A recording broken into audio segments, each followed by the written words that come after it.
Hello dear बच्चा लोग, अभी आपके लिए हम एक नया सीरीज स्टार्ट करने वाले हैं जो क्लास 9 का होगा।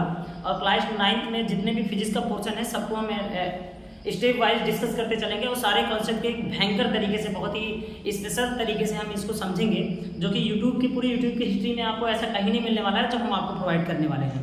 तो हमारे चैनल पे आप जुड़े रहिए और देखते रहिए कि मैं किस तरह से फिजिक्स को पूरा का पूरा डिस्क्राइब करने वाला हूँ।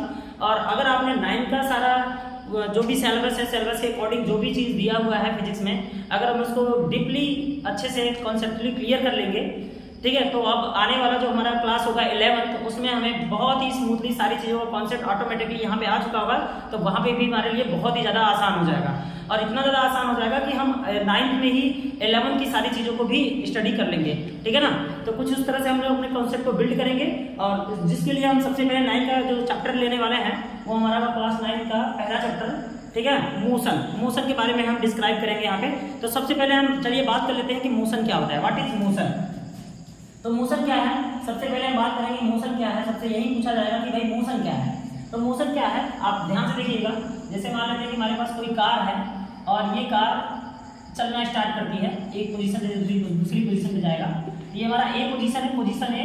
अब यही कार जो है कुछ दूर चलने के बाद में ये कहाँ पहुँच गया, ये पहुँच चुका है यहाँ पे, ठीक है ना। तो ये कार ए पॉइंट से बी पॉइंट पे पहुँच गया। तो जाहिर सी बात है, आप सिंपली ये तरीका बताइए कि अगर आप एक जगह से दूसरी जगह पे आप जा रहे हैं तो क्या उसमें टाइम स्पेंड होगा। तो यस, उसमें टाइम का कुछ ना कुछ स्पेंडिंग होगा, टाइम उसमें लगेगा। तो यहाँ पे लगा है टाइम, और जब ये टाइम लगा है तो जाहिर सी बात है इसने अपने पोजीशन को भी चेंज किया है। तो कार यहाँ से यहाँ जाने में क्या चेंज किया है, पोजीशन। तो हम यहाँ पे सीधा सीधा मोशन का डेफिनेशन क्या कर सकते हैं कि car as like a body, कोई भी बॉडी हो सकती है यहाँ पे, तो या फिर कोई भी ऑब्जेक्ट। तो object change into position with respect to time, ठीक है ना। तो ऑब्जेक्ट चेंज इनटू पोजीशन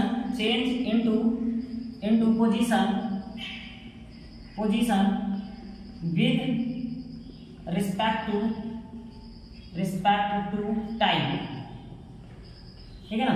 कोई भी अगर हमारा ऑब्जेक्ट समय के साथ अपने पोजीशन को चेंज कर लेता है, समय के साथ अपने स्थिति को चेंज कर लेता है, तो वो हमारा क्या होता है, मोशन होता है। तो object change into position with respect to time is called motion. Okay, तो अब हम यहाँ मोशन को डिस्क्राइब कर लिए कि मोशन क्या है। अब हम यहाँ पे मोशन को डिस्क्राइब करने के बाद में हम चलेंगे अब जो इस चैप्टर का सबसे सुनहरा टॉपिक है और बहुत ही अच्छा माना जाता है कि अगर इसको पढ़ने के बाद में मोशन की सारी चीजें ऑटोमेटिकली समझ में आने लगेगी। तो उसके लिए हमारा है जो सबसे पहला हेडिंग है, what is displacement and distance. तो सबसे पहले हम क्लियर कर लेते हैं हमारा डिस्टेंस और डिस्प्लेसमेंट क्या है, ठीक है। जैसे ही हमारा डिस्टेंस और डिस्प्लेसमेंट क्लियर होगा तो इसके चैप्टर की गहराई में हम पहुंचेंगे और तब मजा आने वाला है इस चैप्टर में, ठीक है। तो सबसे पहले हम डिस्क्राइब करने वाले हैं आपके लिए डिस्टेंस एंड डिस्प्लेसमेंट, ठीक है। तो सबसे पहले हम बात करेंगे, आई होप आप इसमें नोट कर लिए होंगे इसे। अब हम चलेंगे डिस्टेंस एंड डिस्प्लेसमेंट पे, जो कि हमारा सबसे अच्छा टॉपिक है इस चैप्टर का। तो डिस्टेंस के बारे में बात करेंगे हम। डिस्टेंस नहीं, पहले डिस्प्लेसमेंट को देख लेते हैं।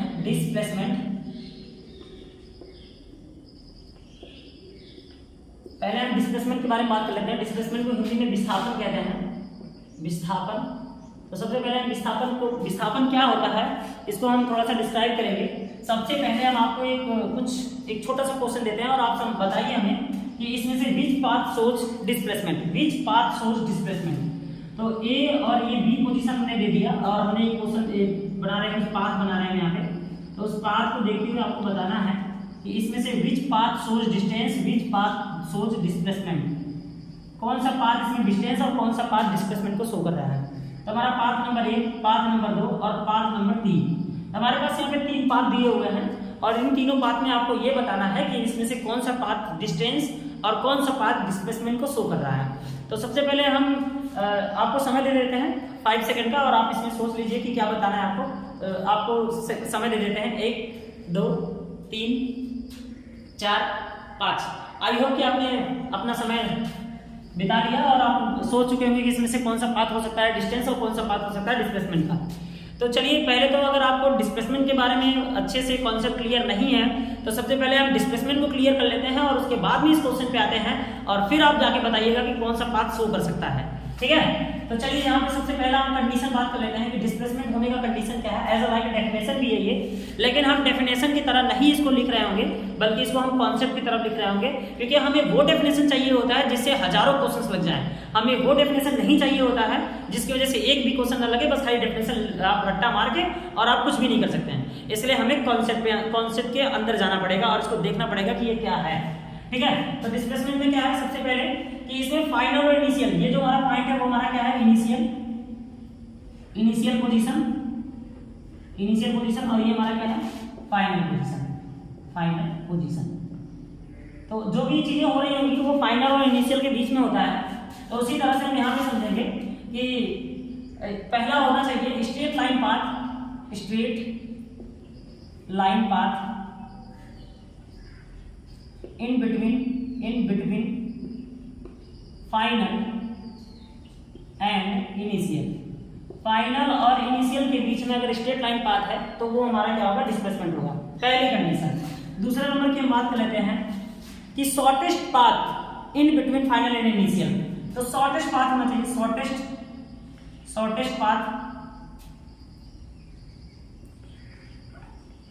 Path in between final and initial. तो छोटा रास्ता होना चाहिए फाइनल और इनिशियल के बीच में, दूसरा पॉइंट ये है। और तीसरा बात ये है, सबसे इंपॉर्टेंट तीसरी बात होगी कि अगर ऐसा पाथ नहीं है तो पाथ विल बी ड्रॉ, ठीक है ना। एबव पाथ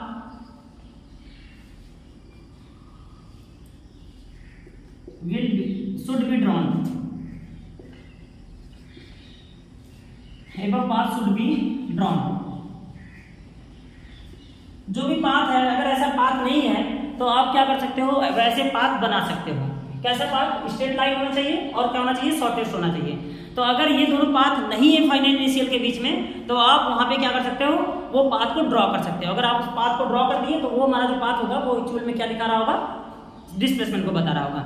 ठीक है, तो आप यहाँ पे देखिए कोई भी पाथ बता रहा है यहाँ पे, पहला पाथ स्ट्रेट लाइन, ना तो ये स्ट्रेट लाइन है, ना तो ये स्ट्रेट लाइन है, ना तो ये स्ट्रेट लाइन है। इसका मतलब इसमें से कोई भी रास्ता डिस्प्लेसमेंट नहीं है। चलिए शॉर्टेस्ट पाथ देख लेते हैं। अगर हम मान लें कि ये तीसरा वाला रास्ता छोटा रास्ता हो सकता है, बट ये स्ट्रेट नहीं है, इसलिए इसमें पूरे कंडीशन फुलफिल नहीं हो रहे हैं, इसलिए इसमें से कोई भी पाथ ऐसा नहीं है जो डिस्प्लेसमेंट को शो कर रहा हो। ठीक है, लेकिन हमने यहाँ पे तीसरा पॉइंट लिखा है जो कि बहुत ही ज्यादा नेक्स्ट लेवल का इंपॉर्टेंट है कि अगर पाथ न दिया हो तो हम पाथ क्या कर सकते हैं, ड्रॉ कर सकते हैं। मैंने लिखा है above path should be drawn. आप एबव पाथ को जरूरी है कि ड्रॉ कर दो डिस्प्लेसमेंट के लिए। तो चलिए जरूरी कर देते हैं और ड्रॉ कर देते हैं। तो ये वाला पाथ कैसा है, तो ये वाला पाथ कैसा हो गया, ये पाथ नंबर चौथा हो गया। पाथ नंबर चौथा में जो ड्रॉ किया है ये स्ट्रेट लाइन भी है, शॉर्टेस्ट भी है, और कहाँ है, फाइनल और इनिशियल के बीच में है। तो वो हमारा क्या होगा, ये path number 4 is shown displacement. तो पाथ नंबर जो 4 है वो किसको शो कर रहा है, वो डिस्प्लेसमेंट को शो कर रहा है। अभी जो मैंने पार्ट ड्रॉ किया है तब। आई होप कि आपको ये समझ में आ गया कि डिस्प्लेसमेंट क्या है।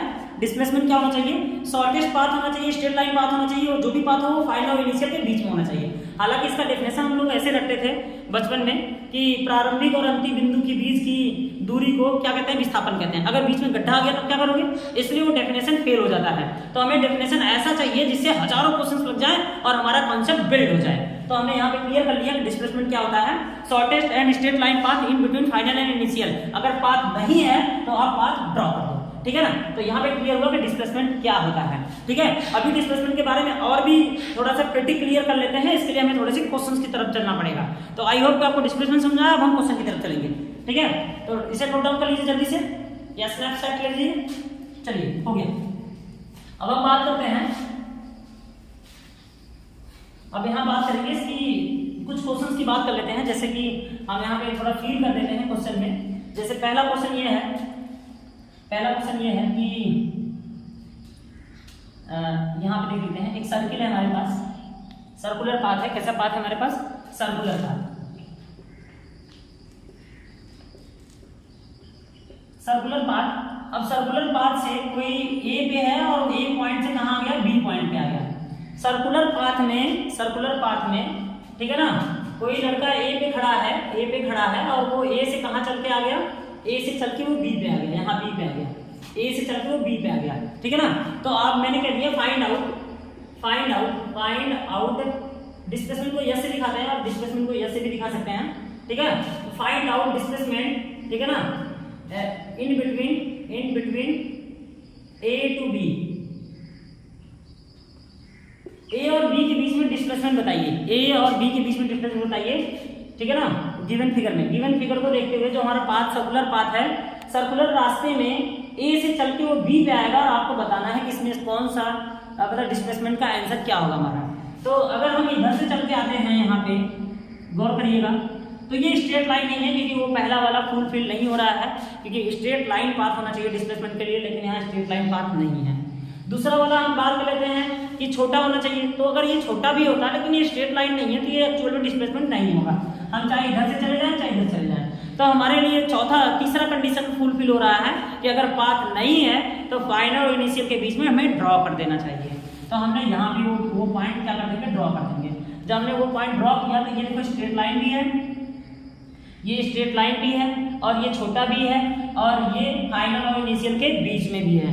तो ये हमारा हो गया, ये जो दिखाई दे रहा है ये सेंटर से गया है इसलिए ये हमारा डायमीटर हो गया, डायमीटर हो गया। तो डायमीटर जो होता है, डायमीटर जो होता है वो क्या होता है, 2r होता है। क्या होता है, 2r। या तो हम ये कहें कि सेंटर से ये वाली दूरी r होती है और सेंटर से ये वाली दूरी भी क्या होती है, r होती है। तो डिस्प्लेसमेंट क्या होगा, डिस्प्लेसमेंट क्या होगा, तो हम कहेंगे डिस्प्लेसमेंट भाई यहाँ से यहाँ आया होगा तो r आया होगा, फिर यहाँ से फिर स्ट्रेट आया तो कितना आया, r आया होगा। इसका मतलब टोटल कितना आया, 2r हो गया। तो यहाँ पे जो आंसर आएगा वो क्या होगा, 2r होगा। तो यहाँ से हमें क्लियर हुआ कि डिस्प्लेसमेंट क्या है, ठीक है। उसी तरह से हम एक क्वेश्चन और दे सकते हैं, क्वेश्चन नंबर फर्स्ट। अगर हम सर्कुलर पाथ ही ले लें, सर्कुलर पाथ ही हो हमारे पास, क्वेश्चन नंबर 2, ठीक है। अब यहाँ पे हम कहें कि हमारे ए पॉइंट से चल के कोई लड़का ए पॉइंट से चल के इस बी पॉइंट पे आ गया, बी पॉइंट पे, ठीक है ना, बी पॉइंट पे मतलब 1/4 डिस्टेंस चला। तो अब boy travelling a circular path, a boy travelling a circular path, circular 1/4 circular path, ठीक है ना। हम क्या बात करें, कोई लड़का किसी वृत्त के चौथाई हिस्से पे चला है, कोई लड़का किसी वृत्त के कौन हिस्से पे चला है, चौथाई हिस्से पे चला है, ठीक है ना।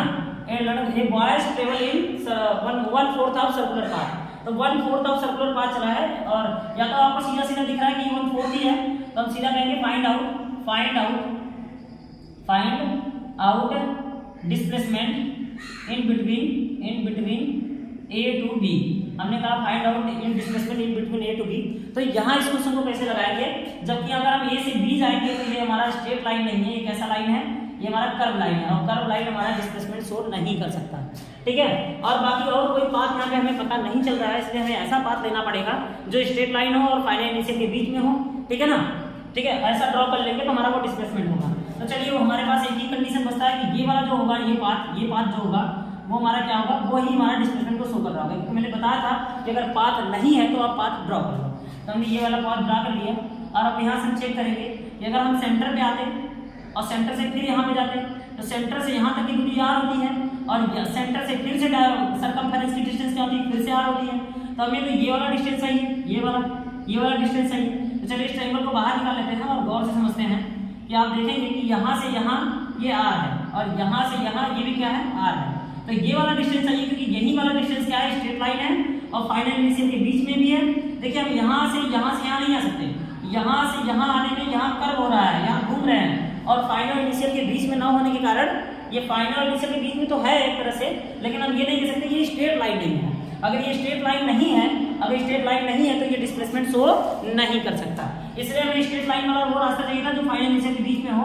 तो ये वाला हो गया और यहाँ पे जो बना वो 90 डिग्री का बना है। तो यहाँ पे हम पाइथागोरस थ्योरम अप्लाई कर सकते हैं और पाइथागोरस थ्योरम क्या कहता है कि यहाँ पे होता है, ये हमारा बेस है, ये हमारा परपेंडिकुलर है। तो पाइथागोरस थ्योरम होता है परपेंडिकुलर का स्क्वायर प्लस बेस का स्क्वायर। तो यहाँ पे हो जाएगा हमारा 2 टाइम ऑफ r स्क्वायर और 2 टाइम ऑफ r स्क्वायर से हमें मिलेगा r अंडर रूट में 2 मिलेगा और हमें यहाँ पे r अंडर रूट में 2 मिल चुका है, जो कि ये हमारा क्या होगा, डिस्प्लेसमेंट होगा। यही हमारा क्या होगा, यही हमारा डिस्प्लेसमेंट होगा, r अंडर रूट में 2, ठीक है। तो डिस्प्लेसमेंट यहाँ पे निकल गया। तो आई होप थोड़ा सा आपको क्लियर हुआ है कि डिस्प्लेसमेंट यहाँ पे क्या है। एक क्वेश्चन और ले लेते हैं और वहां से फिर से एक बात समझने की कोशिश करते हैं। जैसे कि मैंने कहा कि ये देखो यहाँ पे ये 3 मीटर और ये कितना मीटर का है, 4 मीटर का। और मुझे यहाँ ए से यहाँ पे ए और बी, ठीक है, नाम रख देते हैं इसका थोड़ा सा हम, ठीक है। हमें ये ए से ये 3 मीटर का, ये 4 मीटर का, और हमें कहाँ जाना है, हमें ए से कहाँ जाना है, हमें बी से कहाँ जाना है, ए बी और इसे नाम देते हैं सी। तो हमें सी टू ए पे जाना है, हमें सी से कहाँ जाना है, ए पे जाना है। तो सी से ए पे जाना है, तो अगर हम सी से बी वाला रास्ता लेंगे, बी से ए वाला रास्ता लेंगे, तो ये स्ट्रेट लाइन नहीं है। और अगर ये फाइनल इनिशियल के बीच में भी है तो ये शॉर्टेस्ट पाथ नहीं है। अगर ये फाइनल इनिशियल के बीच में नहीं है, शॉर्टेस्ट पाथ नहीं है, तो ये डिस्प्लेसमेंट हो नहीं सकता। तो हमें कौन सा पाथ चाहिए होगा, हमें ये वाला पाथ चाहिए होगा, जो क्या होना चाहिए, स्ट्रेट होना चाहिए। मतलब यही वाला वो पाथ है जो क्या है, स्ट्रेट लाइन है, और उसके बाद में फाइनल इनिशियल के बीच में भी है, ठीक है ना, और छोटा भी है। तो ये हमारा डिस्प्लेसमेंट है। एसी वाला रास्ता जो दिखाई दे रहा है हमारा कौन सा रास्ता है, छोटा रास्ता है। तो हम ये कैसे निकाल लेंगे, तो ये 4 मीटर, ये 3 मीटर, ये देखिए पाइथागोरस थ्योरम में जाएगा कि ये 90 डिग्री का कोण बनना है यहाँ पे, और ये अंडर रूट में आ जाएगा 3 का स्क्वायर प्लस 4 का square will be equal to कितना हो जाएगा, अंडर रूट में 25 और अंडर रूट 25 में कितना हो जाएगा 5। तो यहाँ हमारे पास डिस्प्लेसमेंट क्लियर हो गया, ये डिस्प्लेसमेंट कितना है। तो हमें वही वाला पाथ लेना है जो स्ट्रेट लाइन हो, और क्या हो, स्ट्रेट लाइन हो, छोटा हो, रास्ता शॉर्टेस्ट हो, और अगर पाथ नहीं है तो पाथ हम ड्रॉ कर रहे होंगे। तो आई होप कि आपको डिस्प्लेसमेंट समझ में आ गया। अभी और भी क्वेश्चंस ले लेते हैं हम इसमें समझने के लिए कि डिस्प्लेसमेंट क्या है।